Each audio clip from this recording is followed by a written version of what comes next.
Sometimes the best advice comes from the simplest places. What if I told you we could take a single page of handwritten notes and turn it into a masterclass on vehicle maintenance? Well, that's exactly what we're going to do today. We're going to break down these simple notes to uncover the essential rules for keeping your car or bike running perfectly. We have all been there, right? You hear that strange new noise coming from the engine, and your stomach just drops thinking about the repair bills.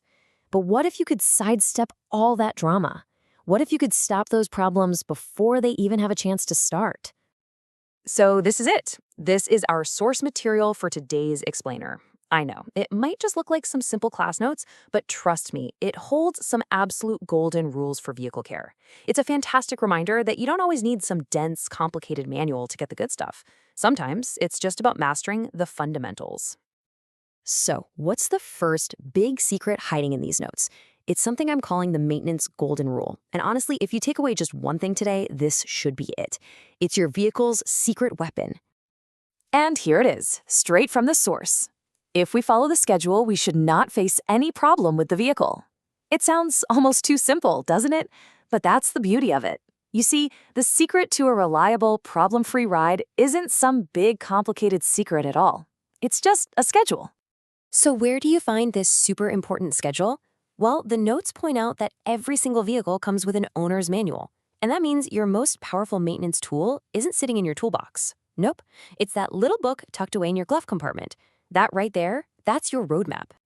Okay, so we know we need to follow a schedule, but what does maintenance actually, involve? Luckily, our source gives us this awesome, really simple framework to help us remember all the core tasks.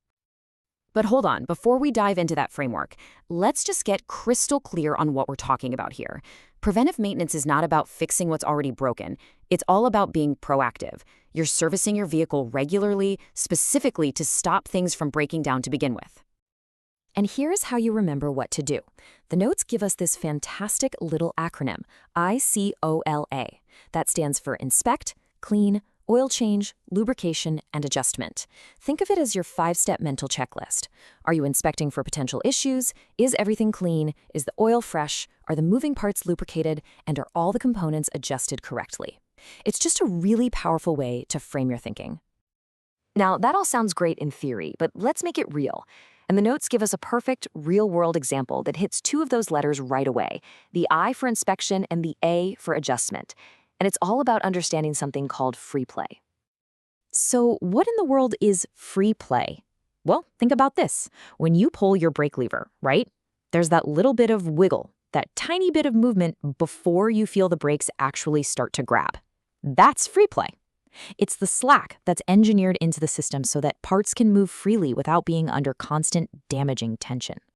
And this is exactly where our ICOLA framework comes to life. Literally grabbing a ruler and checking that the free play is within the manufacturer spec, that's your inspection. That's the I. And if it's off, well, then you perform an adjustment to get it back in line. That's your A.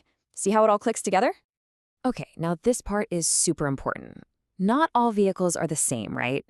The big ideas are universal, but the little details, the numbers, they really, really matter. Let's take a look at how the numbers from our source notes are different for a motorcycle versus a scooter. All right, let's break this down. For a motorcycle, the notes tell us the clutch free play should be between 15 and 20 millimeters, and the chain free play 25 to 30 millimeters. Now, a typical scooter, it doesn't even have those parts, so it's not applicable. But check out the brakes. The motorcycle's rear brake has a pretty wide range, 10 to 30 millimeters. Meanwhile, on the scooter, both the front and the rear brakes need to be in a much tighter window, just 10 to 15 millimeters. This is the perfect example of why you gotta check that owner's manual. Let's just zoom in on that motorcycle chain for a second because it's a perfect case study. The notes are super specific. If you inspect it and it has more than 30 millimeters of play, it's way too loose. It's going to be slapping around, which can wreck your sprockets, or worst case scenario, it could actually fly off. Not good. And if it has less than 25 millimeters, it's too tight. And that puts a ton of constant damaging strain on your entire drivetrain. So this is the magic number right here, 25 to 30 millimeters. That's the sweet spot. That's the target zone you're aiming for to have a healthy, happy motorcycle chain, according to our source. Getting this right is what makes sure your bike runs safely, smoothly, and reliably for a long, long time. All right, so we've dug into these notes, we've looked at the details. What's the big takeaway here? It really boils down to a huge shift in how you think about owning a vehicle. It's about choosing to be proactive instead of just being reactive. So let's run through the 4 key lessons we pulled from this one little page of notes. Number 1, your owner's manual is your best friend. Follow that schedule. 2, use that super simple ICOLA acronym as your go-to mental checklist. 3, remember that tiny checks like measuring free play prevent huge, expensive problems down the road. And finally, number 4, every vehicle is different. You have to know your vehicle's specific needs because those little details are everything. And that really is the whole story. We've taken a single page of notes and unlocked this whole philosophy for taking care of your ride. So I'll leave you with this one question to think about.